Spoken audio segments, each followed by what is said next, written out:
BJP की चुनावी तैयारी शुरू। 5 राज्यों के चुनाव प्रभारी का ऐलान। केंद्रीय मंत्री धर्मेंद्र प्रधान को उत्तर प्रदेश की कमान। केंद्रीय मंत्री प्रहलाद जोशी को उत्तराखंड की जिम्मेदारी। अगले साल होने वाले 5 राज्यों के विधानसभा चुनाव के लिए भाजपा ने चुनाव प्रभारी तय कर दिए हैं। सबसे अहम उत्तर प्रदेश में धर्मेंद्र प्रधान को प्रभारी बनाया गया है। ओबीसी समुदाय से आने वाले धर्मेंद्र प्रधान को यूपी चुनाव की कमान सौंपी गई है। प्रधान के साथियों में केंद्रीय मंत्री अनुराग ठाकुर, कैप्टन अभिमन्यु, शोभा करंदलाजे, विवेक ठाकुर, सरोज पांडे, अर्जुन राम मेघवाल शामिल हैं। बीजेपी ने यूपी चुनाव की टीम गठन में सूबे के जातीय समीकरण का पूरा ख्याल रखा है। यूपी में सबसे बड़ी आबादी ओबीसी समुदाय की है, जो सूबे की सियासत में अहम भूमिका अदा करते हैं।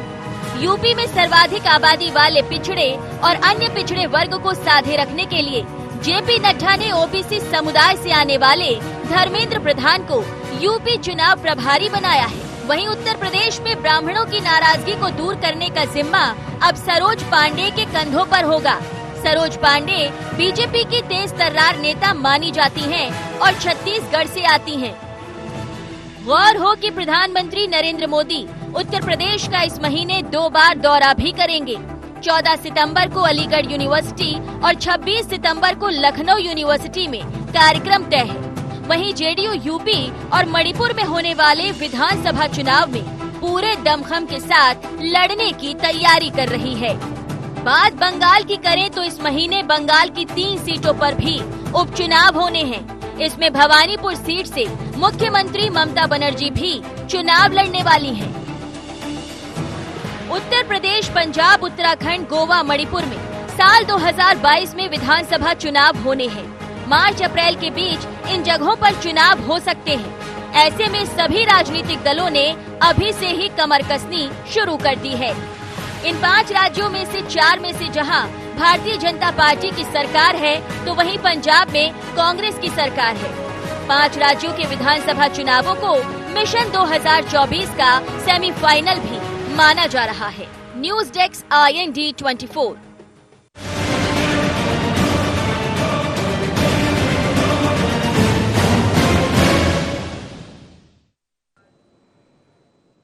नमस्कार, स्वागत है आपका IND इम्पैक्ट में। मैं हूं विवेक पांडे आपके साथ। और आज जो नाम है IND इम्पैक्ट का, चुनावी बिगुल और तैयारी है फुल। इस सियासी पिच पर बीजेपी के तमाम ऑलराउंडर हैं। यूपी में प्रधान है तो शेखावत भरोसे पंजाब है, लेकिन क्या नई टीम साध पाएगी कई सारे समीकरण? तो इसी पर चर्चा करेंगे। चुनावी बिगुल, तैयारी फुल। तो चलिए, जो मेहमान हमारे साथ जुड़ेंगे इस महत्वपूर्ण चर्चा में, उनका भी जिक्र करा देता हूं। नीलू शर्मा, प्रवक्ता छत्तीसगढ़ बीजेपी से, योगेश यादव, प्रवक्ता कांग्रेस मध्य प्रदेश से। आप दोनों का बहुत स्वागत है। आप लोगों के पास में आऊं, लेकिन उससे पहले सीधा रायपुर का रुख करते हैं। कुलेश्वर पांडे हमारे संवाददाता हमारे साथ जुड़ चुके हैं। कुलेश्वर, छत्तीसगढ़ से एक बड़ा नाम सरोज पांडे, जो कि राज्यसभा सदस्य भी हैं, उन्हें उत्तर प्रदेश में सह प्रभारी की भूमिका दी गई है। टीम धर्मेंद्र प्रधान में वे शामिल रहेंगी। तो क्या कुछ समझा जाए? न केवल ब्राह्मणों को साधने की तैयारी, बल्कि एक महिला नेता को भी वहां भेजा जाना कितना कुछ तय करता है छत्तीसगढ़ की सियासत को लेकर भी, और इसे केंद्र से जोड़ते हुए यदि देखा जाए तो। कुलेश्वर, यह आपसे सवाल है। देखिए, बिल्कुल विवेक, आपको बताना चाहूंगा कि बीजेपी ने काफी लेट कर दिया कि छत्तीसगढ़ से किसी नेता को यूपी का प्रभारी बनाने में, क्योंकि कांग्रेस पहले ही बाजी मार चुकी है। कांग्रेस के वरिष्ठ नेता हैं राजेश तिवारी, मुख्यमंत्री के वो सलाहकार भी हैं भूपेश बघेल के, उनको पहले से ही जो है प्रियंका गांधी ने यूपी की जिम्मेदारी सौंप दी है और वो पिछले 6 महीने से यूपी में रहकर लगातार जो है बूथ कमेटियों की चाहे बैठक हो, एक रणनीति जो है वो लगातार वहां पे वो बना रहे हैं। हाँ। लेकिन निश्चित तौर पे बीजेपी ने भी एक बड़ा नाम, एक बड़ा चेहरा जो है उसको यूपी की जिम्मेदारी दी है सरोज पांडे का, क्योंकि सरोज पांडे एक वरिष्ठ नेत्री है, काफी मुखर रहती है तमाम बातों को रखने में। तो निश्चित तौर पे जो एक ब्राह्मण कार्ड जो है कहीं ना कहीं उनको जिम्मेदारी देकर वहां पे खेला गया, क्योंकि अगर हम छत्तीसगढ़ की बात करें तो छत्तीसगढ़ में कांग्रेस ने भी जिम्मेदारी दी है, बीजेपी ने भी अपने नेता को यूपी की जिम्मेदारी दी है। तो निश्चित तौर पे चूंकि यूपी का चुनाव बहुत ही अहम है और ऐसे समय में प्रदेश के कांग्रेस और बीजेपी के 2 बड़े नेताओं को वहां जिम्मेदारी मिला है, कहीं ना कहीं तमाम विषयों को वहां पे रहेंगे। लेकिन सरोज पांडे की अगर हम बात करें तो काफी प्रमुख है, मुखर रही है, केंद्र में भी लगातार उनका हम देखें अगर बातचीत किया जाए तो बयान जो है वो काफी तीखा रहते हैं, बातों को गंभीरता से रखती है सरोज पांडे। कहीं ना कहीं उनको देखकर ही यूपी का एक बड़ा जिम्मेदारी का एक रिवॉर्ड उनको मिला है कि टीम प्रधान में वे शामिल की गई है। राजधानी भोपाल का रुख करते हैं, भोपाल से ब्यूरो चीफ संदीप मिश्रा भी हमारे साथ जुड़ चुके हैं। संदीप, कुलेश्वर तो बता रहे थे कि दुर्ग से जो सरोज पांडे हैं उनको जिम्मेदारी दी गई है सह प्रभारी, लेकिन मध्य प्रदेश से क्यों किसी का नाम नहीं गया? पुराने दौर की हम बात करें, ज्यादा दूर भी ना जाएं, 3 साल पहले की बात है, अमित शाह भोपाल आए थे, एक बड़ी सभा हुई थी, उसमें उन्होंने कहा था कि मध्य प्रदेश बीजेपी के लिए अंगद का पैर है। तो क्या यहां से कोई ऐसा कुशल नेता नहीं दिखा बीजेपी को जिसे उत्तर प्रदेश की जिम्मेदारी सौंपी जाए? हाँ बिल्कुल, देखिए विवेक, अगर हम छत्तीसगढ़ से शुरुआत करते हैं तो सरोज पांडे एक प्रखर वक्ता हैं, राष्ट्रीय स्तर पे एक अच्छी वक्ता मानी जाती हैं। अगर मध्य प्रदेश की हम बात करते हैं तो इस बात में कोई शक नहीं कि मध्य प्रदेश भारतीय जनता पार्टी के लिए एक अंगद का पैर के रूप में ही हमेशा काम करता रहा है। भारतीय जनता पार्टी के जो मध्य प्रदेश का संगठन है वो पूरे देश के लिए, भारत के लिए भाजपा का आइडल के रूप में माना जाता है, सबसे मजबूत संगठन माना जाता है, इस बात में कोई शक नहीं। और जो सूची देखिए जारी हुई है, मध्य प्रदेश से कोई भी नाम नहीं, वो भाजपा के लिए जरूर कहीं न कहीं सवाल तो खड़ा करता है। लेकिन एक सवाल और भी है विवेक की, भारतीय दरअसल पे यहाँ पर 3 विधानसभा और 1 लोकसभा सीट पे उपचुनाव होना है। फिलहाल भारतीय जनता पार्टी की स्थिति अगर हम देखें तो भाजपा इस 3 विधानसभा और 1 लोकसभा सीट के उपचुनाव में पूरी ताकत लगाना चाहती है। केंद्रीय नेतृत्व भी चाहता है कि जो यहाँ का संगठन है तो वो पूरी तरह से सिर्फ उपचुनाव पर अपनी ताकत झोंके, क्योंकि अगर हम बात करें तो ये कहीं न कहीं एक बड़ा मैसेज आगे देगा, क्योंकि जो उपचुनाव होने जा रहा है तो यहीं से 2023 और 2024 की आधारशिला रखी जाएगी। तो भारतीय जनता पार्टी कहीं से भी कोताही नहीं बरतना चाहती है। भाजपा अपने जितने भी नगीने हैं, यानी कि जितने उसके नवरत्न हैं, तो सभी को अपने इस उपचुनाव में आजमाना चाहती है, ताकि यहां पर किसी भी तरह की चूक न हो, कोई कमी न हो। जितने उसके प्रखर वक्ता हैं सबको उपचुनाव में लगाना चाहती है। यहां पर फिलहाल अभी बहुत काम है भारतीय जनता पार्टी के लिए, लगातार संगठन को मजबूत करने की भी कवायद चल रही है मध्य प्रदेश में भाजपा के संगठन को। तो अलग अलग तरह से फिलहाल यहाँ पर बहुत कुछ काम है और इसलिए कारण हो सकते हैं। और उसके अलावा भी कारण ये भी है, कहीं न कहीं सवाल तो खड़ा जरूर होता है कि इतने बड़े मध्य प्रदेश में जहां से बड़े बड़े वक्ता आते हैं, खुद मुख्यमंत्री शिवराज सिंह चौहान, उमा भारती जैसे नेता मध्य प्रदेश में है,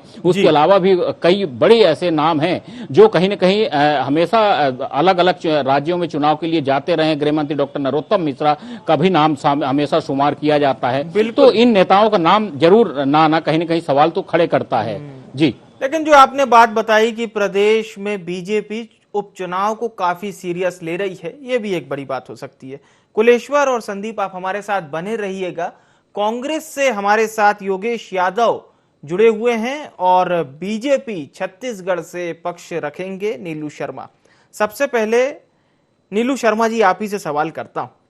अब आपके नेता को एक महत्वपूर्ण जिम्मेदारी मिली है, छत्तीसगढ़ से सरोज पांडे सह प्रभारी की भूमिका में रहेंगी उत्तर प्रदेश की, तो कितने उत्साहित हैं आप लोग? पहले तो उत्साह पर बात हो जाए। देखिए विवेक जी, निश्चित रूप से ये हम सब छत्तीसगढ़ वासियों के लिए, भारतीय जनता पार्टी के कार्यकर्ताओं के लिए एक हर्ष का विषय है क्योंकि सुश्री सरोज पांडे जी अभी वर्तमान में राज्यसभा सदस्य हैं जी। इसके पहले महापौर, विधायक और दुर्ग लोकसभा क्षेत्र से वो सांसद रही हैं। लिम्का बुक में उनका जो है रिकॉर्ड दर्ज भी हुआ है। अच्छा। और प्रदेश भारतीय जनता पार्टी संगठन और राष्ट्रीय भारतीय जनता पार्टी के विभिन्न पदों पर उन्होंने अब बहुत बड़ी जिम्मेदारियों को बहुत ही अच्छे ढंग से उन्होंने निर्वहन किया। महाराष्ट्र जैसे प्रदेश की वो प्रभारी रही हैं। इसके अलावा महिला मोर्चा की भी वो राष्ट्रीय उसमें रही हैं, अध्यक्ष रही हैं। तो कहीं ना कहीं मुझे ऐसा लगता है कि यूपी जो हम सब के लिए बहुत महत्वपूर्ण चुनाव है और जिस तरीके से योगी सरकार वहां पर काम कर रहे हैं और आने वाले समय में भारतीय जनता पार्टी फरवरी में पूरी ताकत के साथ यूपी चुनाव को अपने सुशासन और विकास और सबका साथ सबका विकास जो आदरणीय नरेंद्र मोदी जी के नेतृत्व में जो हमने काम किया है उस पर हम वो चुनाव लड़ने जा रहे हैं और जिस पर राष्ट्रीय नेतृत्व ने आदरणीय धर्मेंद्र प्रधान जी को प्रभारी बनाया और उनकी टीम में छत्तीसगढ़ से सुश्री सरोज पांडे जी को रखा है। तो ये हम सब छत्तीसगढ़ वासियों को और छत्तीसगढ़ की जो भारतीय जनता पार्टी के कार्यकर्ता हैं निश्चित रूप से हम लोगों की बिल्कुल। तो आपकी भाषा में कहा जाए तो एक डिजर्विंग कैंडिडेट को चुना गया है। चलिए योगेश यादव जी, 2022 में ये जो 5 राज्यों के चुनाव होंगे, तो आपको लगता है कि सियासी पिच पर ये बीजेपी के ऑलराउंडर भारी पड़ेंगे कांग्रेस पे? क्योंकि केवल एक राज्य है जो इस समय आपकी झोली में है और वो है पंजाब। देखिए, अब जो राजनीति की रणनीति हुई है वो कोई जातिगत समीकरण के आधार पर नहीं होती है। और जिस तरीके से भारतीय जनता पार्टी के प्रवक्ता प्रस्तुत कर रहे थे कि जिस तरीके से जिस वोट का या जाति समुदाय के वोट को खुश करने की कवायद करने के लिए यहाँ से जो प्रभारी भेजे गए हैं जातिगत आधार पर, तो आज की राजनीति के मापदंड जो है वो जातिगत आधार पर न होते हुए बुनियादी आवश्यकताओं की पूर्ति के लिए, बुनियादी समस्याओं के निदान के लिए और बुनियादी जो जरूरत है व्यक्ति की, यदि उसकी आपूर्ति नहीं हो पाती है तो आप किसी भी जाति विशेष से संबंध रखते हो या कितना भी आपका समुदाय हो वहां पर वो कोई माने। आज के जनता को परिणाम चाहिए, सार्थक परिणाम चाहिए। आज जो भूखमरी, बेरोजगारी और विशेषकर प्रशासन में यूपी सरकार का जिस तरीके से हालात खराब हुए और यूपी में जिस तरीके से कानून व्यवस्था डगमगाई थी और वहाँ भ्रष्ट प्रशासन के कारण आज यूपी में जिस तरीके से जंगल राज कायम है, आप ये नहीं कह सकते कि वहां पर जातिगत आधार पर आप किसी को भेज देंगे या किसी सम्मानी या वरिष्ठ या राज्यसभा सांसद को भेजकर वहां कोई चमत्कार हो जाएंगे। आज यूपी के जो हालात हैं संपूर्ण देश के हैं, इसलिए कांग्रेस आशान्वित है। और कांग्रेस का कोई नारा इस बात का नहीं है कि हम वहां पर जाकर अपने कोई जातिगत समीकरण करें या यहाँ पर प्रभावी व्यक्ति, हम बुनियादी बात करते हैं। आज आपकी पार्टी जब 2017 का समय था और भैया और 2 भैया यानी दिल्ली से राहुल भैया और लखनऊ से अखिलेश भैया, दोनों भैया साथ हो गए थे, लगा कि बहुत कुछ होगा, सीटें बीटे भी। पर ऐसा समझ में आया योगेंद्र जी, भले ही बात राष्ट्रीय पटल की हो कांग्रेस की, पर ऐसा उस समय समझ में आया था कि वाकई में क्या जनता की नब्ज नहीं पकड़ पाए या योगी आदित्यनाथ या बीजेपी ज्यादा भारी पड़ गई उस समय कांग्रेस और तमाम उन दलों पर जिनके साथ सब चुनाव लड़ा गया था? देखिए, उस समय का राजनीतिक परिदृश्य बहुत अलग था। वो एक धार्मिक उन्माद का चुनाव था और जनता को तुष्टीकरण नीति के अंतर्गत धार्मिक एक सांचे में ढाला गया था। आज जनता ने उस धार्मिक उन्माद को बहिष्कृत करते हुए आज बेरोजगारी है देश में। आज हालांकि जो अभी जनपद और पंचायत के चुनाव हुए थे उसमें भी बम्पर जीत हासिल की है बीजेपी ने। मान्यता नहीं देता हूँ। देखिए, सत्तारूढ़ दल है तो आप एक कलेक्टर, एक पटवारी, एक तहसीलदार के माध्यम से किस तरीके से आप ये छोटे चुनाव को मैनेज करते हैं या आप अच्छी तरह जानते हैं। पर यूपी में तो ये लड़ाई बहुत पहले से चल रही है ना सर, 80-90 के दशक से ऐसे ही तो चल रहा है। खैर, ये लंबी बहस हो जाएगी। जी बताइए। बहुत लंबी बहस हो जाएगी, लेकिन फिर भी मैं बोलता हूँ कि अब चुनाव जातिगत आधार पर नहीं है, बुनियादी आवश्यकताओं और उसकी पूर्ति के आधार पर ये इलेक्शन होंगे। अच्छी बात, और जनता इसके लिए तैयार बैठी हुई है। जी सर, अच्छी बात है। तो नीलू शर्मा जी, वाकई में यूपी में इतना जंगल राज हो गया है क्या साहब कि बाहर से नेताओं को भेजना पड़ रहा है अच्छी छवि के लिए? क्योंकि योगेंद्र यादव जी प्रखर वक्ता हैं कांग्रेस के, बहुत डट के कांग्रेस का समर्थन करते हैं और कांग्रेस की बात रखते हैं। उनकी बातों से तो ऐसा ही जाहिर हो रहा है। देखिए विवेक जी, मैं योगेंद्र जी की बातों को सुन रहा था। जातिगत और सांप्रदायिक विषय के उन्माद को लेकर कौन राजनीति करता है, कौन वोट बैंक की राजनीति करता है, ये किसी से छुपा नहीं है। और आज कांग्रेस की स्थिति जो यूपी में है, और वो कह रहे थे कि धार्मिक उन्माद में फंसाकर 2017 का चुनाव जीत लिया बीजेपी ने, लेकिन अब जनता उनका चेहरा समझ चुकी है। देखिए, मैं वही योगेंद्र जी की जो योगेश यादव जी हैं हमारे साथ जी। तो निश्चित रूप से देखिए 2017 में अखिलेश जी, राहुल जी, ये दोनों मिलकर जिस तरीके से यूपी में उन्होंने चुनाव लड़ने का और उन्होंने जो घोषणा पत्र भी दिया था, उसको यूपी की जनता ने एक सिरे से नकार दिया। ठीक है। योगी जी को जो है इतना बड़ा मैंडेट उस प्रदेश में मिला। कांग्रेस, सपा, बसपा, इनके सारे जो है मंसूबे जो है वो धरे के धरे रह गए हैं। रही बात अभी 2022 के फरवरी के इलेक्शन की बात है, तो निश्चित रूप से हमने जो विकास किया है, कानून की व्यवस्था की बात करते हैं। मैं इसके पहले की अगर कानून की व्यवस्था की बात करूं तो बात लंबी हो जाएगी। और कहीं ना कहीं जो आने वाला जो चुनाव है, निश्चित रूप से हम सब के लिए इसलिए भी महत्वपूर्ण है क्योंकि अभी भव्य राम मंदिर। मानते हैं कि जो 2012 से 17 अखिलेश यादव की सरकार के समय लॉ एंड ऑर्डर हुआ करता था, वो 2017 से अभी तक 21 तक योगी आदित्यनाथ उस लॉ एंड ऑर्डर को और बेहतर कर पाए हैं, या उसमें जो खामियां थी उसको ठीक किया है? क्योंकि आप लोग तो खामियां बताते थे 2012 से 17 तक। तो देखिए 2012 और 17 में जो समाजवादी पार्टी का अखिलेश जी के नेतृत्व में सरकार रही है, उसकी कानून व्यवस्था किसी से छुपी नहीं है। और 2017 से लेकर अभी जो 22 वर्तमान में 21 चल रहा है, हालांकि अभी भी लॉ एंड ऑर्डर की क्या स्थिति है सर, ये तो जनता के सामने है।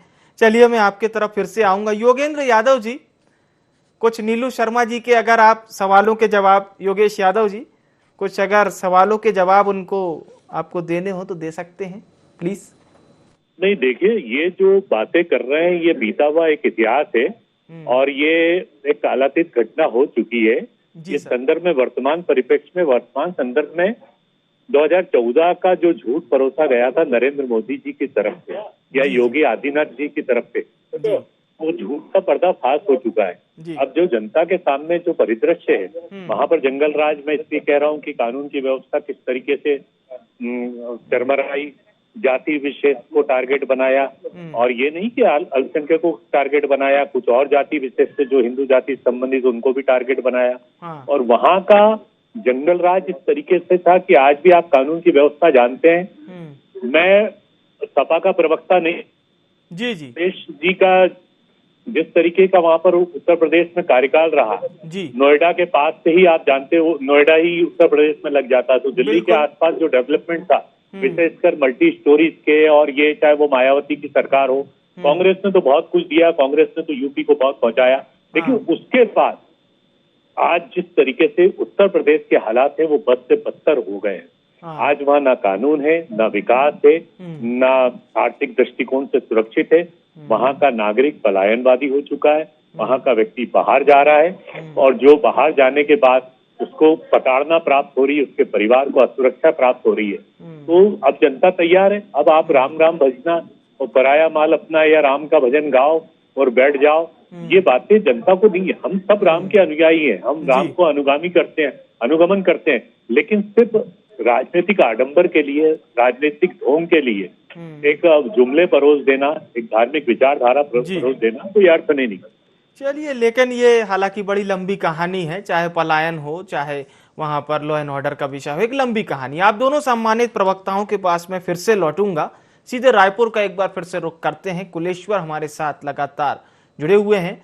कुलेश्वर, सरोज पांडे को चुना गया और आपने जिक्र किया राजेश तिवारी जी जो 6 महीने से वहां पर हैं, भूपेश बघेल के आपने बताया कि बहुत खास व्यक्तियों में से एक हैं। तो आपको क्या लगता है छत्तीसगढ़ से, केवल मैं सरोज पांडे की बात नहीं कर रहा हूं, मैं कांग्रेस की भी बात कर रहा हूं, तो छत्तीसगढ़ से क्या व्यक्ति जो गए हैं उत्तर प्रदेश, ये चुनाव को न केवल प्रभावित करेंगे बल्कि वोट में भी बदलेंगे जनता के अपनी अपनी पार्टियों के लिए? देखिए, निश्चित तौर पे प्रयास जो है जो छत्तीसगढ़ से जो गए हुए हैं राजेश तिवारी, उनका यही रहेगा कि पक्ष जो है जो भी जो निर्णय है उनके पक्ष में आए। चूंकि मैंने कहा कि राजेश तिवारी जो है मुख्यमंत्री के सलाहकार हैं और वो पिछले 6 महीने से जो है यूपी में जुटे हुए हैं। यूपी के कुछ लोग भी छत्तीसगढ़ आए हुए थे, यहाँ भी उनको जो है ट्रेनिंग दी गई। तमाम जो वरिष्ठ नेता है छत्तीसगढ़ के वो दिए। कहीं ना कहीं इसका फायदा जो है वहां पे थोड़ा सा कांग्रेस को मिल सकता है। लेकिन अगर हम सरोज पांडे की बात करें तो सरोज पांडे का भी एक अहम जो रोल है वो छत्तीसगढ़ में रहा है बीते 15 सालों में। अगर हम विधानसभा चुनाव की बात करें तो भले ही विधानसभा में बीजेपी यहाँ पे हार मिली, लेकिन लोकसभा में कहीं ना कहीं जो एक रणनीति के साथ आगे बढ़े उसमें भी सरोज पांडे का अहम योगदान रहा है। क्योंकि मैंने कहा कि सांसद रह चुकी है, कई वरिष्ठ नेत्री है और उनका जो बूथ मैनेजमेंट का जो रणनीति वो तय करती है, जो अनुभव है, निश्चित तौर पर उसका भी फायदा बीजेपी को यूपी में मिल सकता है। लेकिन छत्तीसगढ़ में इसलिए दोनों की बात हो रही क्योंकि छत्तीसगढ़ से भी अभी और भी लोग जो है यूपी जा सकते हैं। लेकिन राजेश तिवारी भी एक बड़ा चेहरा है, मुख्यमंत्री के काफी करीबी रहे, भूपेश बघेल के वरिष्ठ नेता है। छत्तीसगढ़ में भी जो विधानसभा चुनाव कांग्रेस जीती है उसमें भी एक अहम रोल जो है राजेश तिवारी का रहा है। तो निश्चित तौर पे दोनों ही बीजेपी कांग्रेस के बड़े नेता, अब यूपी में उनको जिम्मेदारी दी गई है, लेकिन वो तो आने वाला वक्त बताएगा कि परिणाम क्या रहेगा। लेकिन कसर जो है दोनों ही नेता नहीं छोड़ेंगे, ऐसा मुझे लगता है। बिल्कुल कुलेश्वर, बहुत बहुत धन्यवाद आपका महत्वपूर्ण खबर हमसे साझा करने के लिए और जमीनी सच्चाई बताने के लिए बहुत बहुत धन्यवाद। एक बार फिर से मैं रुक करता हूं नीलू शर्मा जी आपका, क्योंकि चर्चा वही हो रही थी सर। योगेश यादव जी ने काफी अच्छे तरीके से ये बताने की कोशिश की। हालांकि लॉ एंड ऑर्डर और पलायन उत्तर प्रदेश ही नहीं बल्कि बिहार, उस बेल्ट का बहुत पुराना विषय रहा है। मैं आपसे ये बात जरूर करना चाहूंगा क्योंकि उत्तर प्रदेश में हमने देखा बीते दिनों जिस तरह से जातिवाद बहुत बढ़ा। हालांकि ये भी आप कहेंगे कि ये भी पुराना सिलेबस है, लेकिन वही ढर्रे पर तमाम चीजें चल रही हैं, चाहे पार्टियां कोई भी हो। तो ये तो जातिगत आधार पर आप लोगों के लिए साधना एक बहुत बड़ी चुनौती होगी उत्तर प्रदेश में। देखिए विवेक जी, जो यूपी है या बिहार, उस एरिया की अगर बात करते हैं तो पहले और अब में काफी फर्क आ चुका है। क्या फर्क आया? यूपी और बिहार, यूपी और मैं, मेरी बात सुन लीजिए, यूपी और बिहार में जो डेवलपमेंट पहले जो हम यानी हम तो, मैं यूपी भी गया हूँ, मैं बिहार भी गया हूँ जी सर जी। इसके इलेक्शन में मैं नालंदा के क्षेत्र में भी रहा हूँ मैं और यूपी में भी रहा हूँ। हमने वहाँ के पहले की पूर्ववर्ती सरकारों के कामकाज को भी देखा है, डेवलपमेंट को देखा है, कानून की व्यवस्था को भी देखा है। अभी की हमारी जो वर्तमान में सरकार है, चाहे यूपी में हो चाहे बिहार में हमारी जो अलायंस की सरकार हो, निश्चित रूप से इंफ्रास्ट्रक्चर हो, सड़क हो, पुल पुलिया हो, बुनियादी जो जरूरतें हैं, इसमें काफी सारे और क्रांतिकारी कदम उठा के काम किए गए हैं। कानून व्यवस्था की बात हो, मैं फिर से पूरी जिम्मेदारी के साथ कहना चाह रहा हूं कि 2012 से लेकर 17 का जो पूर्ववर्ती सरकार रही है, उससे बेहतर कानून की व्यवस्था जो है इस बार की सरकार ने जो है यूपी में कानून व्यवस्था को सुधारा भी है। और रही बात योगी जी की, तो निश्चित रूप से जो विकास हुए, हम तो विकास के मुद्दे पर वहां पर चुनाव लड़ने वाले हैं। हाँ। मैं अभी योगेन भाई की बात सुन रहा था। हाँ। 2019 के इलेक्शन में इनके राष्ट्रीय नेता वहां पर चुनाव हार गए, राहुल गांधी जी, उनको वायनाड जैसे एक क्षेत्र को चुनना पड़ा। लगातार इनके वहां पर जो है पारंपरिक सीट हुआ करती थी, उस सीट से वो हार गए। तो कहीं ना कहीं आप इस बात को देखिए कि वहां की जनता जो है वो कांग्रेस से अब उनका मोह भंग हो चुका है, विश्वसनीयता में कमी आ चुकी है। देश में कांग्रेस जो है वो सिमट के 2-3 राज्यों में रह गया है, छत्तीसगढ़, राजस्थान, पंजाब, ऐसे इन राज्यों में भी आने वाले समय में कांग्रेस, जैसे आज मैं पश्चिम बंगाल की बात करता हूं, पश्चिम बंगाल में जो है उनको आज यानी जो एक समय एक राष्ट्रीय दल हुआ करता था, इस देश की क्षितिज में आज कांग्रेस जो है वो कहीं ना कहीं वो विलुप्त होने के कगार में है। चलिए, वो तो सर समय का दौर रहता है। 2 सीटों से आपकी पार्टी भी 350 के पार पहुंची। योगेश यादव जी, मैं बिना किसी भूमिका के चाहूंगा सीधे नीलू शर्मा जी ने जो सवाल किए हैं उसके जवाब दे दीजिए। देखिए, जहां तक उत्तर प्रदेश के विकास की बात है तो मैं आपसे ये कहता हूं, क्योंकि आप धर्म आधारित राजनीति करते हैं तो कुछ करने की आवश्यकता नहीं है। सिर्फ मथुरा के हालात जाकर आप देख लीजिए, धार्मिक नगरी है, आप बनारस चले जाइए, वाराणसी जाकर आपको यहाँ पता चलेगा कि किस तरीके के हालात हैं। जब धार्मिक नगरी के ये हालात हैं, जहाँ सड़कें नहीं है, पानी नहीं है, बदबूदार गलियां हैं, तो कोई निर्माण कार्य नहीं है, कोई विकास कार्य नहीं है, घाट टूटे हुए हैं, कानून व्यवस्था बदतर है, तो संपूर्ण उत्तर प्रदेश की आप वानगी की कल्पना कर सकते हैं। आप पूरी वानगी है वहां पर, और फिर आप कानून व्यवस्था की बात करते हैं और आप विकास की बात करते हैं, तो मुझे ये बड़ा हास्यास्पद नजर आता है। आपकी पार्टी कितना मजबूती से उतरेगी सर? एक अंतिम सवाल बस। देखिए, बिल्कुल प्रियंका जी के कल आपकी वहां पर बिल्कुल मैं प्रियंका गांधी जी का ही जिक्र कर रहा हूं, कल उनका दौरा भी है यूपी का, और माना जा रहा है कि कल कुछ बड़े फैसले भी लिए जा सकते हैं आपकी पार्टी को लेकर। अंतिम सवाल। देखिए, अब की क्या है, जनता ने इस बात को अच्छी तरह महसूस कर लिया कि एक लंबे अंतराल हो गया है। बिल्कुल। कांग्रेस 3 दशक से वहां पर सत्तारूढ़ नहीं है, लेकिन उसके दौरान हमने सपा को देखा, बसपा को देखा, भाजपा को देखा। आप लोग कह रहे हैं कि हम कांग्रेस की ओर उन्मुख है। बिल्कुल देखा जाएगा कि 2022 में कौन फतह करेगा, बीजेपी या कांग्रेस। आप दोनों मेहमानों का बहुत बहुत धन्यवाद हमारे साथ जुड़ने के लिए। तो आज चर्चा कर रहे थे आगामी 5 राज्यों में होने वाले चुनाव की, जिसको लेकर बीजेपी ने तमाम अपने पदाधिकारी नियुक्त किए हैं। उत्तर प्रदेश का चुनाव इसमें सबसे अहम है, इसलिए इसी चुनाव पर सबसे ज्यादा चर्चा भी हुई। लेकिन देखना होगा 2022 आखिर किसका होगा, बीजेपी का या कांग्रेस का, क्योंकि बीजेपी के कब्जे में 4 राज्य हैं तो कांग्रेस के कब्जे में केवल 1 राज्य पंजाब। तो 2022 के चुनाव पर यह छोटी चर्चा आज हमने करने की कोशिश की। तब तक के लिए मुझे यानी विवेक को दीजिए इजाजत, और लगातार खबरों से जुड़े रहने के लिए देखते रहिए IND24। नमस्कार।